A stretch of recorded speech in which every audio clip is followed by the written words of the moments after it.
kalimat ini muncul beberapa hari setelah kemarin minggu pertama kita belajar firman Tuhan. Kalimat ini juga disebutkan di 1 Korintus 15 ayatnya yang ke-58. Ya, karena itu berdirilah teguh, jangan goyah. Nah Bapak Ibu, 2 minggu yang lalu kita merayakan kebangkitan Yesus Kristus. Kita sudah belajar bahwa jika Yesus tidak bangkit, maka sia-sialah kepercayaan kita. Iman kita itu iman yang sia-sia. Dan minggu lalu kita belajar sukacita kemenangan. Karena Paulus berkata yang benar adalah bahwa Yesus Kristus itu sudah bangkit dari antara orang mati. Dan memberikan kepada kita apa? Kemenangan, karena kita telah diberikan kemenangan. Itu sebabnya Paulus mengingatkan kita jangan goyah, berdiri teguh. Ya, kenapa? Karena Tuhan telah memberi kepada kita kemenangan. Nah, Bapak Ibu coba perhatikan, kalau ada sesuatu yang mulai goyah, ya, itu selalu berurusan dengan apa? Pondasinya, dasarnya, betul? Ya, nah kalau kehidupan kita mulai goyah, ya, jangan-jangan Bapak Ibu itu ada kaitannya dengan kepercayaan kita, dengan iman kita. Kita mulai ragu-ragu mungkin, nah, sudah kurang percaya, tidak percaya penuh, tapi mulai kurang percaya. Karena apa? Alkitab berkata, penulis Ibrani bilang begini, iman adalah dasar. Jadi kalau imannya goyah, maka kehidupan kita tidak lagi bisa berdiri teguh. Kita akan mengalami gangguan-gangguan. Kita akan mengalami kekecewaan, kegelisahan, ketakutan, dan kekhawatiran. Nah hari ini Bapak Ibu, saya ingin mengajak Bapak Ibu belajar secara khusus dari satu kitab. Wah, satu kitab, bayangkan banyak betul. Nggak, kitab ini pendek, cuma 3 pasal saja. Tapi saya akan kasih kepada Bapak Ibu Saudara apa yang menjadi inti daripada kitab ini. Kita akan belajar dari kitab Habakuk. Kenapa? Karena ini sangat relevan dengan kehidupan kita hari-hari ini.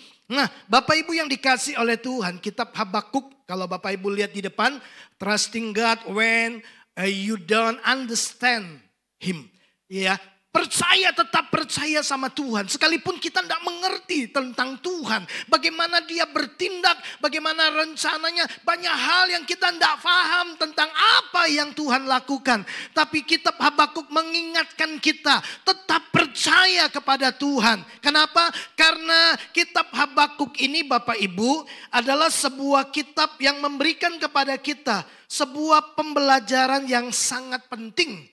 Kitab Habakuk ini berisikan percakapan Habakuk dalam doa dengan Tuhan. Ya, jadi Habakuk ini mengajukan begitu banyak pertanyaan-pertanyaan yang dia tidak pahami ketika dia melihat peristiwa-peristiwa yang terjadi terhadap umat Tuhan pada zamannya dia. Ya, terutama ini Bapak Ibu. Kenapa Tuhan membiarkan bangsa Babel menindas, menganiaya, membuat umat Tuhan, kaum Yehuda menderita.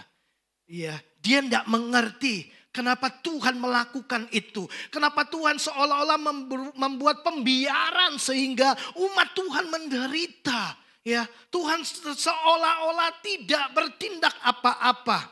Ya, nah Bapak Ibu yang dikasih oleh Tuhan. Jadi di dalam kitab Habakuk ini dia mengeluh kepada Tuhan. Kenapa Tuhan tidak bertindak dengan cepat? Ya, untuk menghentikan kekejaman, untuk menghentikan ketidakadilan yang terjadi pada umat Tuhan. Ya. Nah, salah satu jawaban Tuhan yang menjadi pesan inti dari kitab Habakuk adalah di Habakuk 2 ayat yang keempat. Tuhan berkata begini, Habakuk, orang yang membusungkan dada itu tidak lurus hatinya. Tuhan itu tidak berkenan kepada orang yang sombong.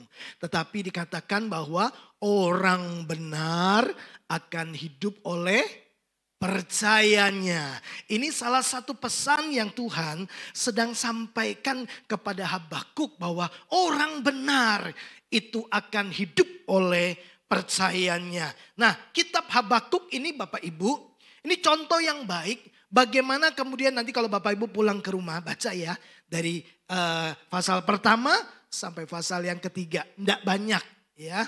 Nanti kita akan belajar bersama-sama. Jadi kitab Habakuk ini memberikan kepada kita sebuah pembelajaran. Contoh yang baik. Bagaimana doa orang beriman itu dapat berisikan pengaduan tapi sekaligus pujian kepada Tuhan. Mempertanyakan tapi sekaligus percaya kepada Tuhan. Dan Tuhan bilang, bukan orang sombong yang dikenan Tuhan.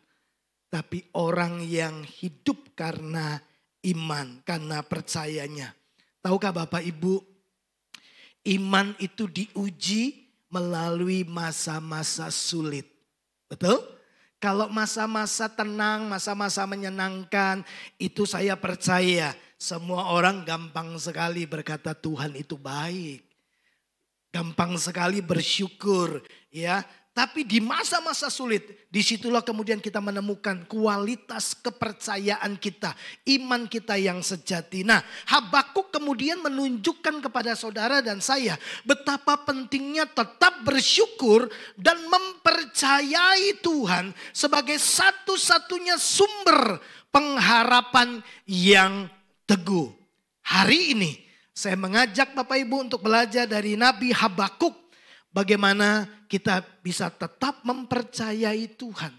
Bahkan ketika semua yang kita lihat nampaknya gagal dan mengecewakan. Ya, kalau Bapak Ibu suka judul, ya, ini sebenarnya judul yang saya mau sodorkan kepada Bapak Ibu Saudara. Tetap percaya di masa sukar.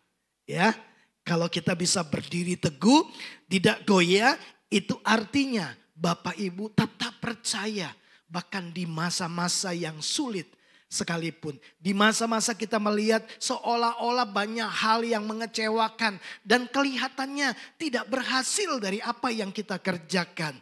Nah, Bapak Ibu yang dikasih oleh Tuhan, apa yang membuat Habakuk tetap bisa bertahan menantikan Tuhan sementara ya dia melihat keadaan tidak menjadi baik, bahkan cenderung bertambah buruk.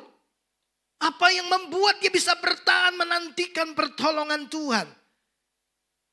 Jawabannya satu, kepercayaannya kepada Tuhan. Habakuk percaya. Yang pertama, kita akan melihat salah satu doa daripada Habakuk. Ya, Bapak Ibu coba kita lihat di dalam Habakuk pasal 3 ayat 17 sampai 19. Bisa terlihat di depan Bapak Ibu tulisannya? Bisa ya? Oke, kita akan membaca ayat ini. Saya akan bacakan buat Bapak Ibu Saudara. Perhatikan kalimat demi kalimat, ungkapan dalam doanya. Ya, Habakuk berkata demikian, sekalipun pohon ara tidak berbunga, pohon anggur tidak berbuah. Padahal kalau orang tanam pohon anggur, apa yang diharapkan? Buahnya. Habakuk berkata, sekalipun pohon anggur tidak berbuah, hasil pohon zaitun mengecewakan, tidak seperti yang diharapkan. Ya, sekalipun ladang-ladang tidak menghasilkan bahan makanan, ladang panen gagal. Ya, kambing domba terhalau dari kurungan dan tidak ada lembu sapi dalam kandang. Semuanya sudah habis. Ayat 18 dikatakan demikian. Namun aku akan bersorak-sorak di dalam Tuhan. Beria-dia di dalam Allah yang menyelamatkan aku. Allah Tuhanku itu kekuatanku. Ia membuat kakiku seperti kaki rusa. Ia membiarkan aku berjejak di bukit-bukitku. Dari ayat-ayat ini Bapak Ibu lihat ya. Ini sebuah keadaan yang sedang dihadapi oleh Habakuk. Dia melihat bahwa umat Tuhan ditindas. Dia melihat ada ketidakadilan. Kenapa orang yang jahat itu seolah-olah dibiarkan bebas dan berbuat semaunya. Ya, dan orang-orang yang percaya kepada Tuhan, umat Tuhan mengalami tekanan, mengalami banyak masalah. Bukankah kita juga melihat peristiwa-peristiwa itu terjadi di dalam kehidupan kita hari-hari ini di Indonesia? Banyak sekali orang yang berseru, Tuhan, Tuhan, kenapa Tuhan tidak bela gereja? Gereja dibakar, gereja ditutup, umat Tuhan tidak diizinkan beribadah. Kita teriak seolah-olah Tuhan melakukan pembiaran. Ya, Tuhan, kami sudah berjuang, doa puasa. Kenapa usahaku sepertinya tidak ada hasil? Ya, hasilnya mengecewakan. Bapak Ibu yang dikasih oleh Tuhan. Nah, kita mau belajar 3 hal hari ini. Bagaimana kemudian kita bisa tetap percaya. Bahkan ketika kita harus melewati masa-masa yang sulit. Itu sebabnya kalimat ini dimulai dari kata sekalipun. Wah, iman yang sekalipun. Sekalipun Tuhan tidak tolong. Imannya Sadrak, Mesak, dan Abednego. Betul? Sekalipun Tuhan tidak lepaskan kami dari dapur api yang dinyalakan panasnya sampai 7 kali. Kalau Tuhan tidak tolong, tidak apa-apa. Iman kami tetap percaya kepada Tuhan. Itu iman yang luar biasa. Iman yang sekalipun. Ya, iman yang meskipun. Kalau iman yang jikalau beda. Kalau Tuhan berkati saya akan melayani Tuhan. Kalau Tuhan tolong saya nanti mau rajin ke gereja. Kalau Tuhan membuat usaha saya berhasil, nanti saya akan memberi persembahan. Jadi kita selalu minta Tuhan lakukan sesuatu lebih dulu, baru kita mau mengerjakan hal-hal yang menjadi kerinduan hati Tuhan. Kok kita suka pakai syarat ya sama Tuhan? Bapak Ibu, berbeda dengan Habakuk. Di awal dia mempertanyakan Tuhan. Tapi Tuhan bilang begini, orang benar itu hidup oleh percayanya. Kalau kau percaya kepadaku, kau akan melihat bahwa apa yang aku janjikan kepadamu itu di Habakuk pasal 2. Nantikanlah, Tuhan bilang, bahwa apa yang aku janjikan sekalipun kelihatannya lambat tapi dia akan segera terjadi. Wah, ya, jadi butuh percaya yang teguh.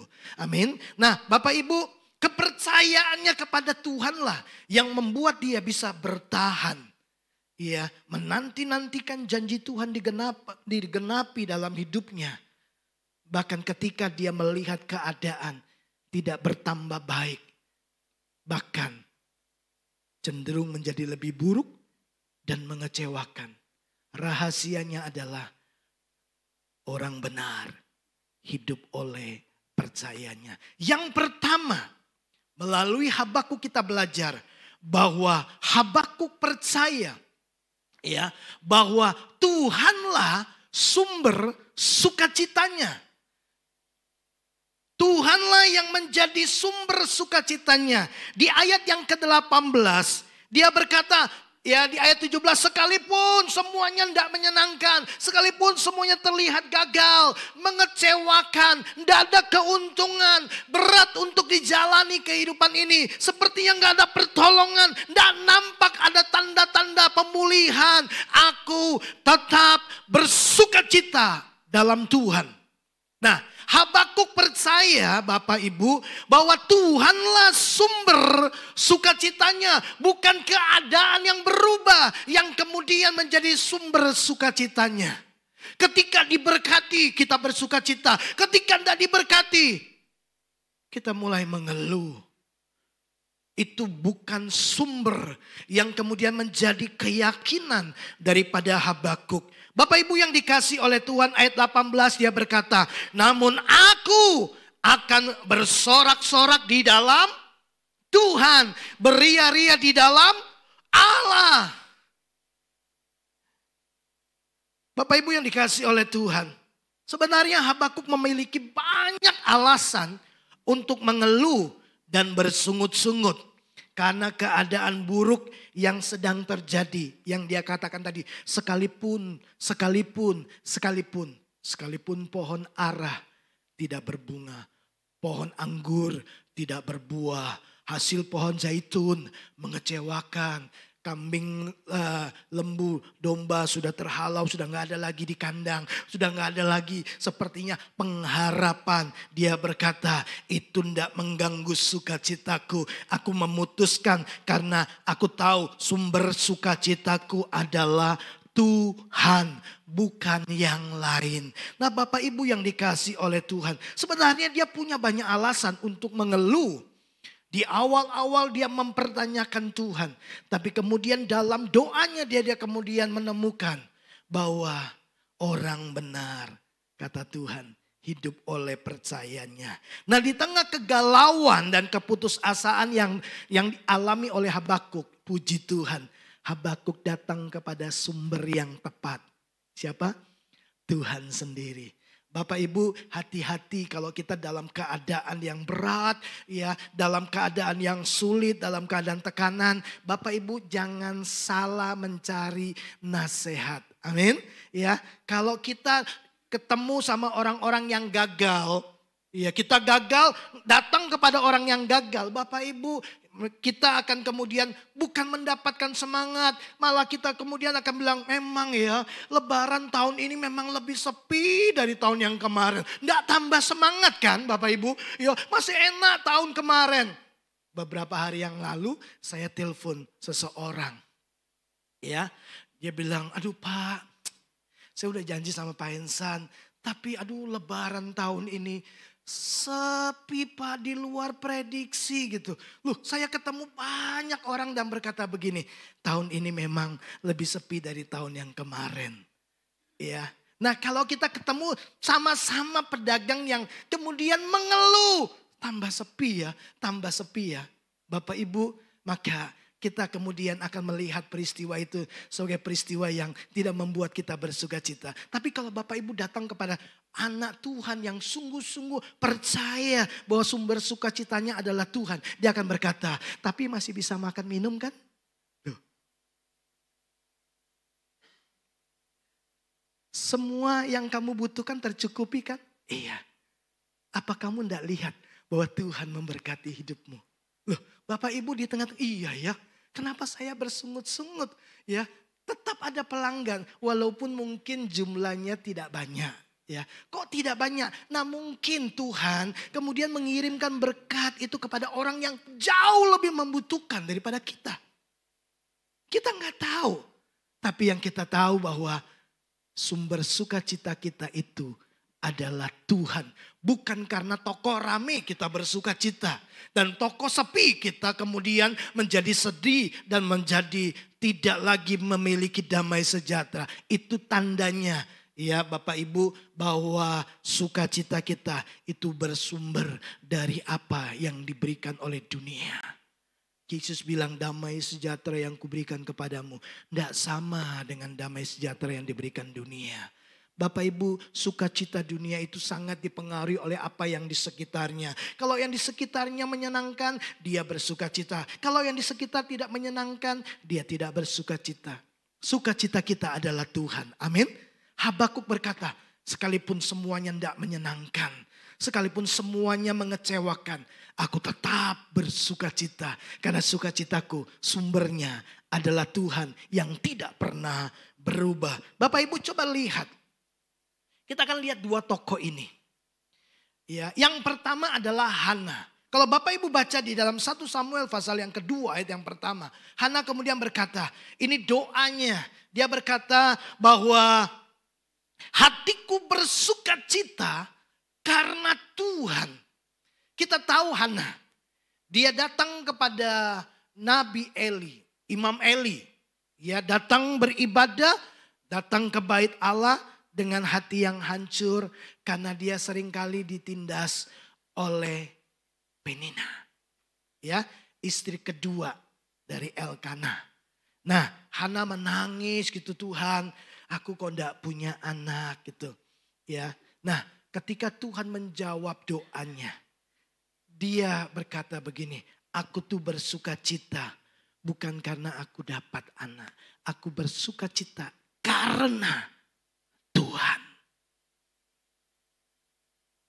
Bapak Ibu, Hana tahu bahwa sumber sukacitanya itu adalah Tuhan. Itu sebabnya ketika dia mengalami tekanan dan keadaan yang tidak baik, dia datang kepada Tuhan yang adalah sumber sukacitanya. Apakah Elkana tidak mengasihi Hana? Sangat mengasihi Hana. Dia berkata, Hana, apakah aku tidak cukup bagimu? Sekalipun Tuhan tidak mengaruniakan anak, tapi aku menyayangi kamu. Gitu. Hana tahu bahwa sumber sukacitanya bukan suaminya. Dia tahu sukacitanya itu karena Tuhan. Nah, yang kedua Bapak Ibu, Daud. Ya, di dalam Mazmur 40 ayat 17 Daud berkata begini, semua orang yang mencari Tuhan akan bergembira dan bersukacita. Karena Tuhan adalah sumber sukacita. Bapak Ibu, kalau Bapak Ibu mampir ke toko donat, ya, maka Bapak Ibu akan dapatkan apa di sana? Bukan pizza. Donat, ya kan?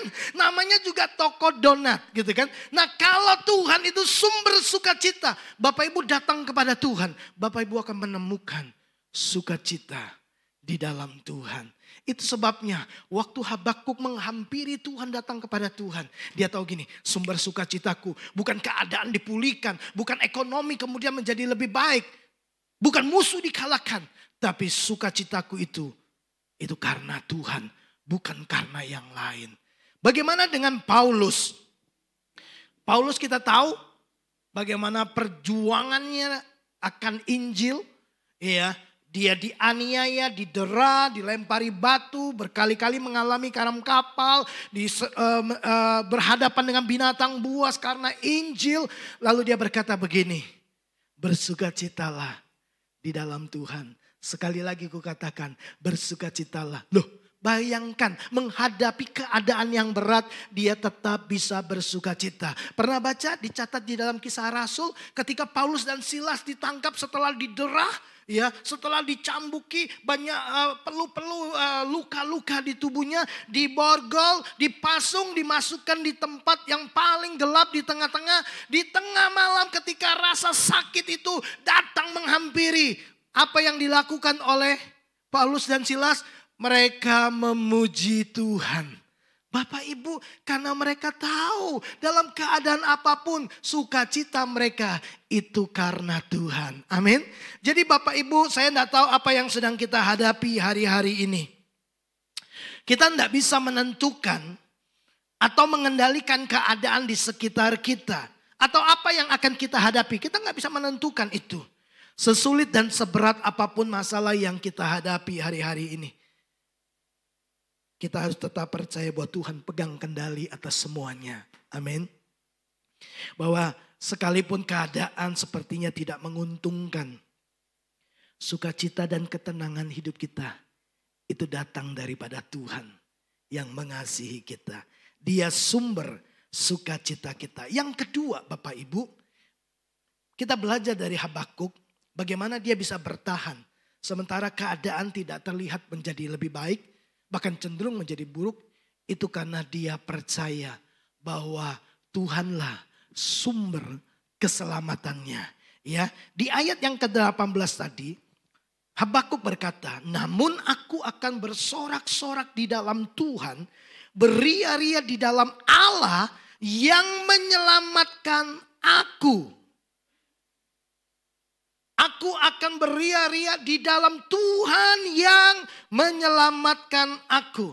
Bapak Ibu, kalau kita membaca kitab ini keseluruhan, kita akan menemukan banyak hal yang luar biasa yang bisa menjadi pembelajaran yang baik buat kita. Tahukah Bapak Ibu, Habakuk, dia melihat pada masa itu bahwa kejahatan dan penindasan bangsa Babel terhadap umat Tuhan itu sangat membuat dia, bahkan umat Tuhan, menderita dan tidak berdaya.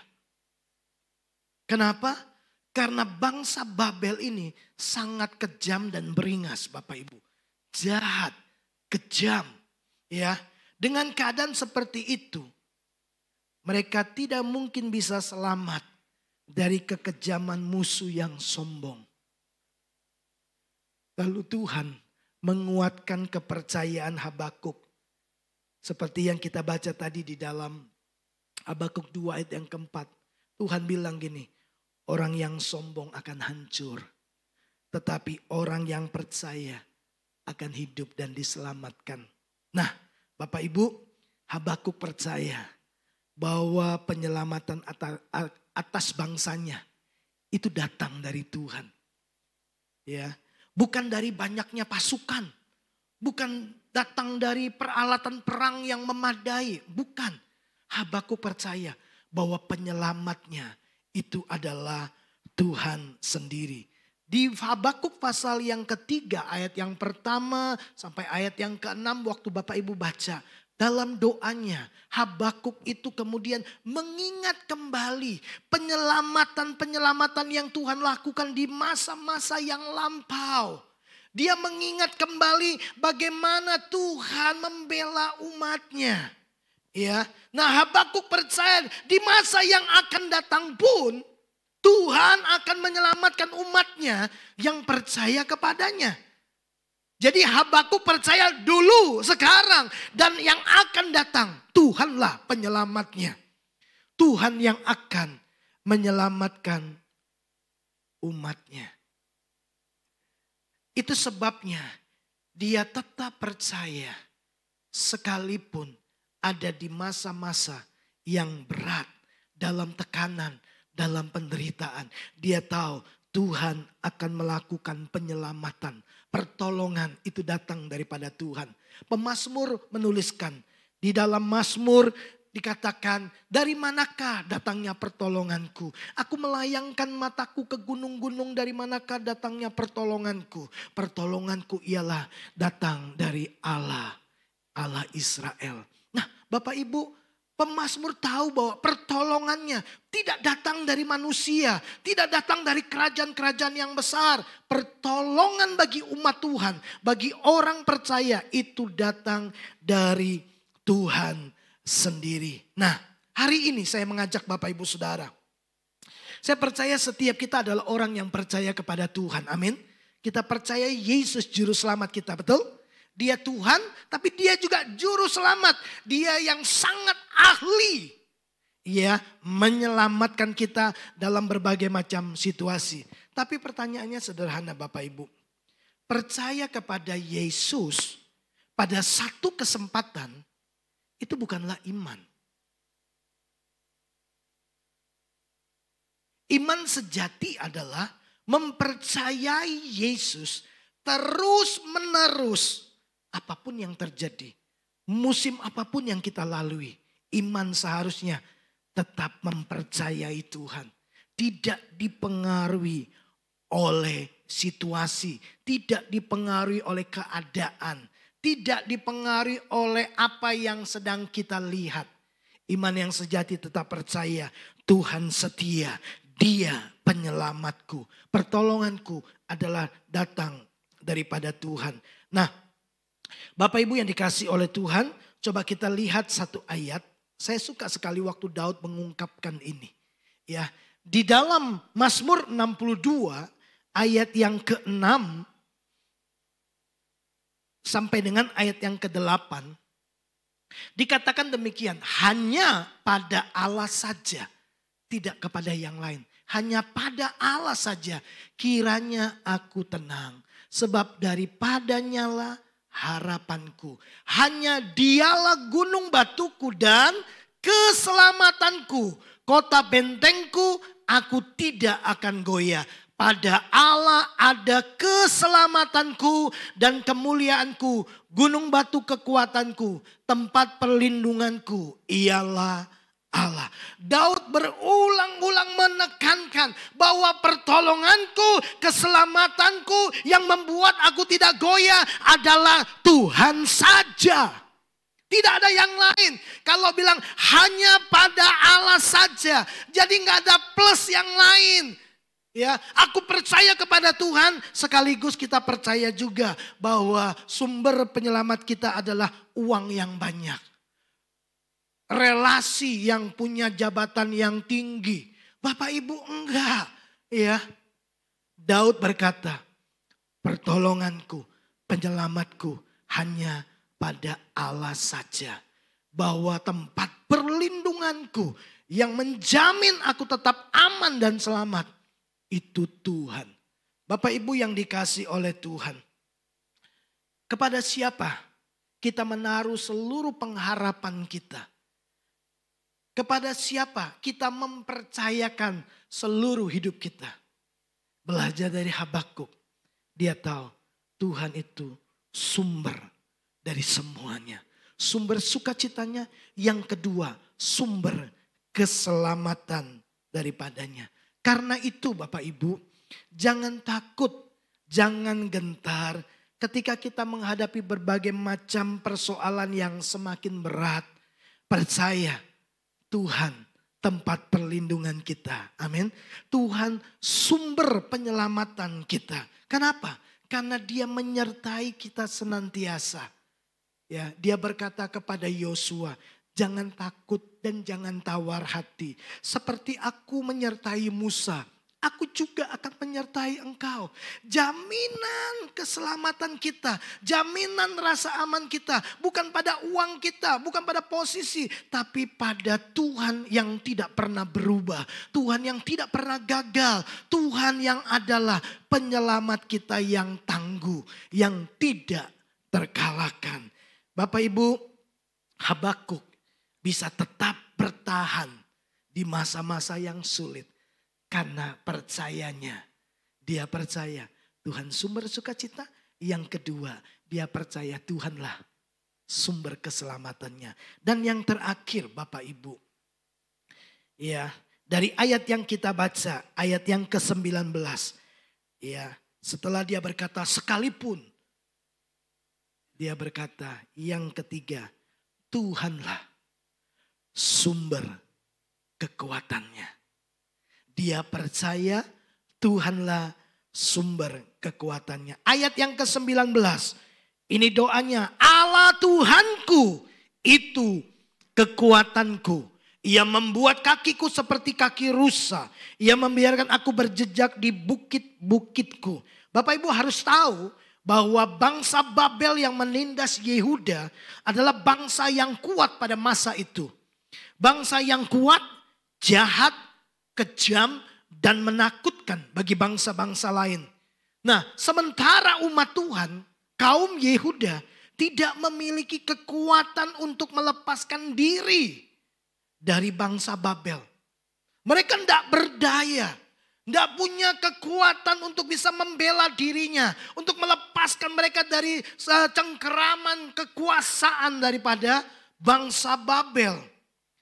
Tapi Habakuk percaya Tuhan memiliki kekuatan yang membuat bumi dan penghuninya gemetar. Itu dicatat di dalam doanya. Di Habakuk pasal 3 ayat yang ke-9 sampai ayat yang ke-16. Habakuk berkata, aku percaya Tuhanlah sumber kekuatannya. Itu sebabnya dia menaruh harapan dan kemudian belajar mengandalkan Tuhan. Karena dia tahu pembalasan itu datang daripada Tuhan yang akan memberikan kemenangan kepada umatnya. Bapak Ibu, ini perlu kemudian menjadi deklarasi iman kita. Ya, Habakuk dalam doanya, dia menyatakan imannya. Yang sekalipun itu apa yang dia lihat, apa yang dia rasa, tidak mendukung apa yang dia percayai. Ya, dia melihat tadi pohon ara, pohon anggur, ladang tidak menghasilkan apa-apa, kandang kosong semuanya, tidak ada lagi yang bisa diharapkan. Ya, tapi dia tetap mengucapkan pernyataan iman. Dia berkata, aku akan beria-ria di dalam Tuhan, bersorak-sorak karena Tuhan. Ya, dia juga mengatakan, Tuhanlah penyelamatku. Dan yang ketiga dia berkata, Tuhan itu kekuatanku. Tahukah Bapak Ibu, kekuatan kita itu terbatas, betul? Ya. Untuk melayani keluarga saja. Kadang-kadang kita tidak tahan Bapak Ibu. Ya, kita mudah menyerah. Ya, melihat pasangan kita tidak berubah, melihat anak-anak tidak patuh, tidak nurut, tidak dengar-dengaran. Ya, kadang-kadang membuat kita malas. Ya, rasanya sangat lelah. Ya, ngurus keluarga aja loh. Betul Bapak Ibu? Ya, coba saya kasih contoh. Ya, Bapak Ibu yang punya anak-anak. Ya, saya mau tanya, berapa kali Bapak Ibu pernah memberikan nasihat kepada anak-anak Bapak Ibu supaya begini, jangan main HP terus. Coba, ada yang cuma 1 kali? Halo? Hah? Ada yang 2 kali? Ada yang lebih dari 10 kali? Oh, saya percaya tiap hari itu pasti ada kalimat, jangan main HP terus. Ya, enggak baik buat mata. Ya, radiasinya bisa merusak kesehatan. Ya, kemudian ada eksperimen kan? Ya, jagung ditaruh, kemudian HP dinyalakan semua, tiba-tiba meletup. Radiasinya ngeri loh Bapak Ibu. Ya, HP itu radiasinya ngeri gitu. Ya, saya mau tanya Bapak Ibu, anak-anak kita tahu enggak main HP terus itu berbahaya, bisa merusak ya jaringan otaknya, bisa merusak pandangan matanya gitu. Tahu enggak? Mereka tahu. Saya tanya, waktu kita menasihati mereka nurut enggak? Enggak. Cuma ngomong, iya bentar. Bentarnya 2 jam. Yuk, coba Bapak Ibu untuk menasehati saja. Rasanya capek gitu kan. Ya, itu baru melayani keluarga Bapak Ibu. Ya, belum melayani yang lain. Ya, wah melayani Bapak Ibu semua. Wah, butuh kekuatan ekstra Bapak Ibu. Yo, coba saya ingatkan Bapak Ibu Saudara. Saya tuh bolak-balik loh menasehati Bapak Ibu Saudara. Ya, bahwa naik motor itu mesti pakai helm. Bapak Ibu tahu kan bahayanya kalau enggak pakai helm? Bapak Ibu tahu kan bahwa enggak pakai helm itu melawan aturan pemerintah begitu Pak Polisi ya? Oh, ada undang-undangnya Bapak Ibu, ada peraturannya. Yo, Bapak Ibu tahu, saya mau tanya Bapak Ibu nurut enggak? Masih banyak yang enggak nurut. Gitu. Capek loh nasihat itu. Tuhan, saya butuh kekuatan dari Tuhan untuk bertahan melayani jemaat yang enggak nurut-nurut ini. Iya. Doa itu penting enggak Bapak Ibu? Penting. Wow, di awal-awal doa pagi banyak yang ikut. Sekarang preteli. Sabar gitu ya. Ya kan Bapak Ibu? Butuh kekuatan. Nah untungnya kekuatan saya bersumber dari Tuhan. Makanya masih bisa bertahan sampai hari ini. Makanya juga enggak bosan-bosan nasihati Bapak Ibu Saudara. Yang juga bilang, iya amin, yes firman Tuhan. Tapi enggak dilakukan. Kayak anak-anak disuruh jangan main HP. Iya bentar lagi. Tapi enggak dilakukan. Ya, kenapa? Ya belajar dari papa mamanya. Karena papa mamanya juga sering dinasehati sama Pak Pendeta. Enggak nurut juga. Iya. Gitu kan? Buah jatuh tidak jauh dari. Nah itu Bapak Ibu ngerti. Ya kan? Jadi jangan marah sama anak kita kalau kita juga enggak nurut. Ya. Suruh jangan main HP. Papa mama pegang HP terus. Ya. Saya tuh paling jengkel Bapak Ibu. Kalau makan, ngajak pergi itu makan. Terus sudah makan rame-rame gitu kan. Tapi di depan saya ini main HP sendiri. Ngapain saya ngajak keluar makan? Ya kan? Kan tujuannya supaya bisa fellowship, bisa ngobrol-ngobrol. Lah ngobrolnya sama HP. Biasanya saya tuh agak gregetan. Saya ngomong. Berubah? Enggak. Sebaiknya apa? Ya jangan diajak makan lagi lain kali. Gitu. Ya. Saya tuh tegur anak saya beberapa kali. Kalau pas lagi makan, tuh HP ditaruh. Supaya bisa ngobrol. Ya kan? Loh di depan loh. Ya. Mau makan apa? Ntar Pak tak chat loh. Ngapain tinggal ngomong kok pakai chat. Ya, kebiasaan pakai HP. Bapak Ibu yang dikasih oleh Tuhan. Ngurus keluarga aja. Kita butuh kekuatan Tuhan. Betul Bapak Ibu? Ya. Kita butuh kekuatan Tuhan. Nah, dan tahukah kita bahwa Tuhan itu sumber kekuatan yang luar biasa. Kekuatan kita terbatas, tapi kekuatan Tuhan itu dahsyat. Nah, saya mau tunjukkan ini. Saya suka sekali baca ayat ini Bapak Ibu. Yesaya 40. Yesaya pasal 40 ayat 28 sampai ayat 31. Ya, saya bacakan buat Bapak Ibu Saudara. tidakkah kau tahu dan tidakkah kau dengar?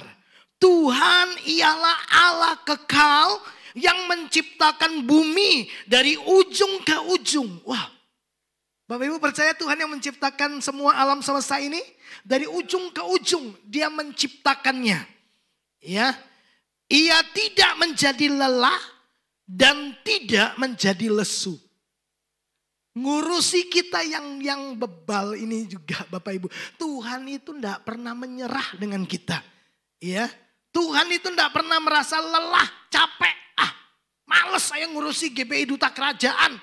Tidak nurut semuanya. Wes tak tahan berkatnya. Wah, kelepek-kelepek kita kalau Tuhan tahan berkatnya. Ya kan?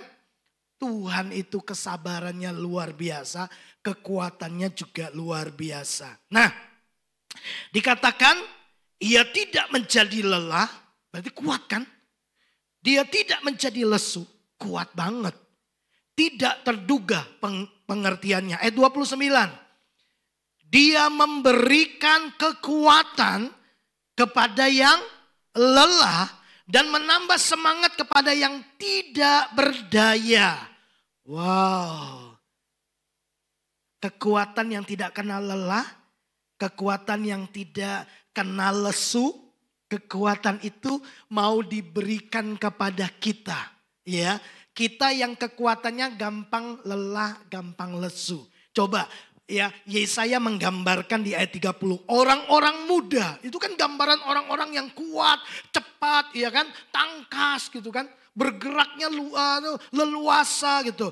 Dikatakan orang-orang muda menjadi lelah dan lesu. Teruna-teruna jatuh tersandung. Bayangkan orang-orang yang dikenal agresif, kreatif, cepat, tangkas, semangat. Itu saja bisa gampang menjadi lelah. Ayat 31. Tetapi orang-orang yang menanti-nantikan Tuhan. Mendapat kekuatan baru. Mereka seumpama Raja Wali yang naik terbang dengan kekuatan sayapnya. Mereka berlari dan tidak menjadi lesu. Mereka berjalan dan tidak menjadi lelah. Bapak Ibu perhatikan. Tuhan sumber kekuatan yang tidak kenal lelah dan tidak kenal capek. Kekuatan Tuhan itu luar biasa. Nah, kekuatan ini dia mau berikan kepada kita. Kepada siapa? Kepada kita yang gampang lelah, gampang lesu. Nah, bagaimana caranya kita kemudian mendapatkan kekuatan yang bisa membuat kita berlari tidak menjadi lelah, berjalan tidak menjadi lesu. Yang tetap kuat, yang tetap semangat, yang tetap bergairah jalani kehidupan. Caranya bagaimana? Menanti-nantikan Tuhan. Habakuk menanti-nantikan Tuhan. Kapan Tuhan melakukan pembelaan? Dia menanti-nantikan Tuhan. Nah, menanti-nantikan Tuhan.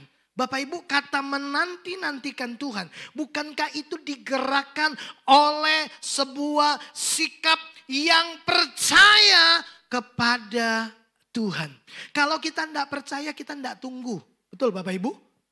Ya kan? Makanya orang yang menanti-nantikan Tuhan. Itu gambaran itu dia digerakkan oleh sebuah keyakinan, kepercayaan yang kuat kepada Tuhan. Bahwa Tuhan akan memberi dia kekuatan. Tuhan akan membela.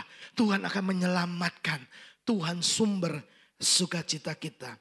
Mari kita lihat Bapak Ibu. Apakah Tuhan itu sumber kekuatan yang luar biasa. Yang membuat kita bisa bertahan di masa-masa yang sukar. Kita lihat apa yang menjadi nasihat Rasul Paulus kepada beberapa jemaat.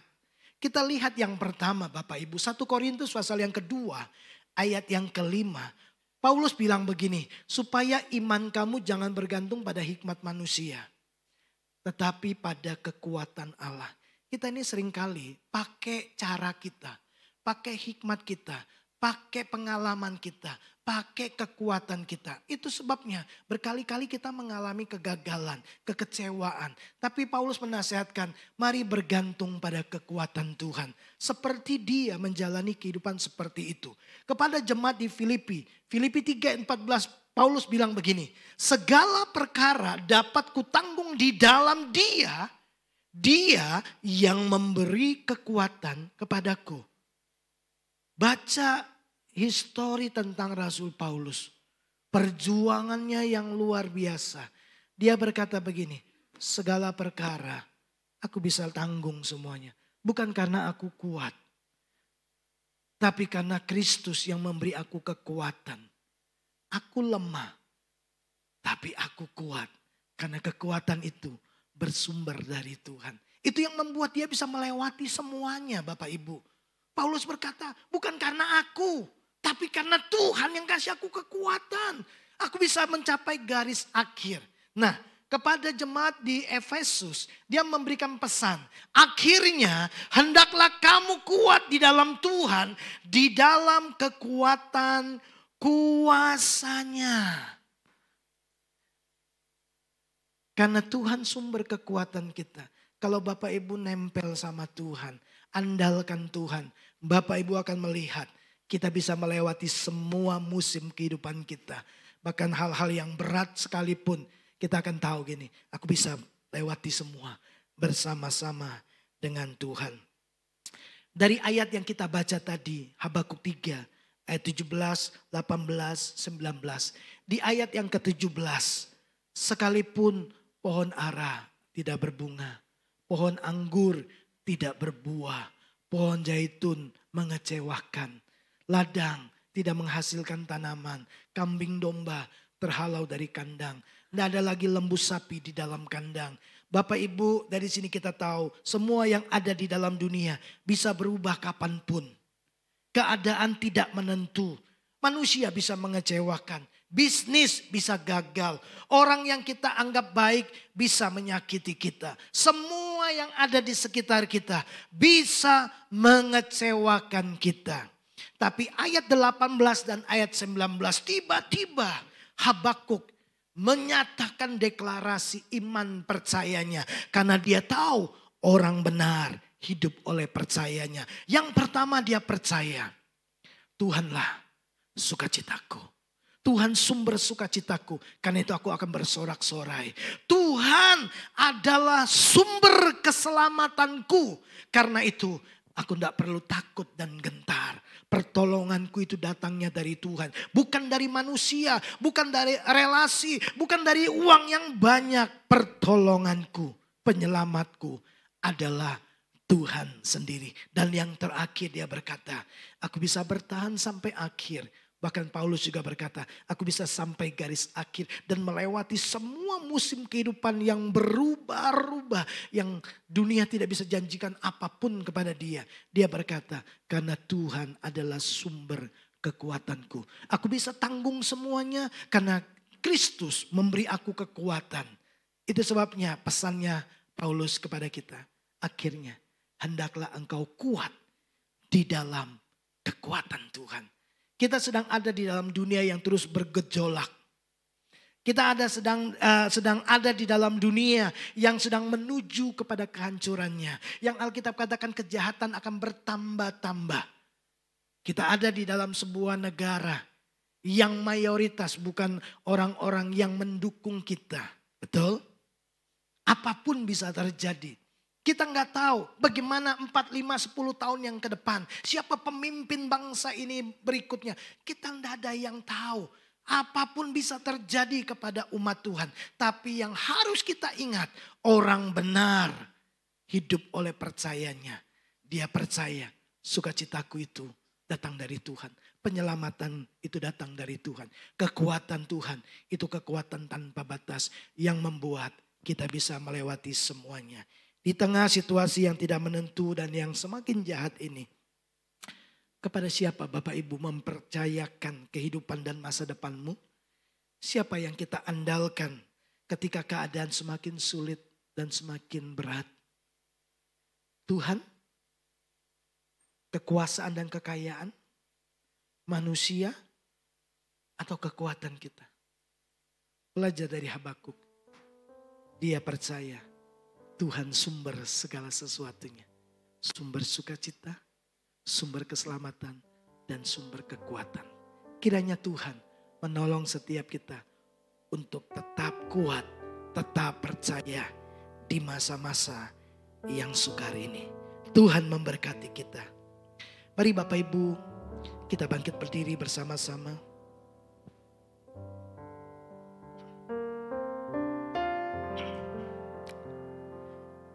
Sebelum kita tinggalkan tempat ini, mari responi firman Tuhan. Saya tidak tahu apa yang Bapak Ibu sedang hadapi hari-hari ini. Tapi ingatlah, orang benar hidup oleh iman, oleh percayanya. Kalau engkau percaya Tuhan sumber sukacitamu, engkau tidak akan pernah menaruh kebahagiaanmu kepada apa yang ada di dalam dunia yang Paulus katakan semuanya itu sementara. Kalau kau percaya kepada Tuhan, kau tidak akan mencari pertolongan itu kepada manusia yang juga bisa mengecewakan. Karena kau tahu bahwa pertolonganmu itu datang dari Tuhan. Penyelamatan itu datang dari Tuhan. Bahkan ketika kau hadapi masa-masa yang berat dan sepertinya ingin menyerah, tidak berdaya, ingat apa yang Habakuk ajarkan kepada kita. Tuhan itu kekuatan kita. Dia memberi kepada kita kekuatan yang tidak kenal lelah. Kekuatan yang bisa membuat kita tetap bertahan sampai akhir. Ku percaya Kau Tuhan yang tak pernah gagal, menjadikanku lebih dari pemenang. Ku percaya Kau Tuhan yang tak pernah lalai, menepati janji-janjimu. Katakan, aku percaya. Ku percaya Kau Tuhan yang tak pernah gagal, jadikanku lebih dari pemenang. Ku percaya Kau Tuhan yang tak pernah lalai, menepati janji-janjimu. Mari lebih sungguh lagi katakan, ku percaya Kau Tuhan yang tak pernah gagal, menjadikanku lebih dari pemenang. Ku percaya Kau Tuhan yang tak pernah lalai, menepati janji-janjimu. Sebelum kita beranjak keluar dari tempat ini, kembali ke tempat kita masing-masing, mari kita pribadi lepas pribadi datang kepada Tuhan. Saya percaya setiap kita percaya kepada Tuhan. Tapi sejauh mana kita menaruh seluruh pengharapan kita kepada Tuhan, kepada pribadi yang tidak pernah mengecewakan kita. Apakah kita sungguh-sungguh menaruh seluruh pengharapan kita kepadanya? Seringkali apa yang kita lihat, apa yang kita alami, apa yang sedang kita hadapi, itu menjadi sebuah berita yang membuat seringkali keyakinan kita menjadi goyah. Kita merasa kita tidak berdaya. Bahkan kadang-kadang kita mempertanyakan kesetiaan Tuhan. Kenapa Tuhan terlihat begitu lambat? Tuhan tidak cepat-cepat menolong kita. Seolah-olah Tuhan melakukan pembiaran. Kita melihat ketidakadilan terjadi di sekitar kita.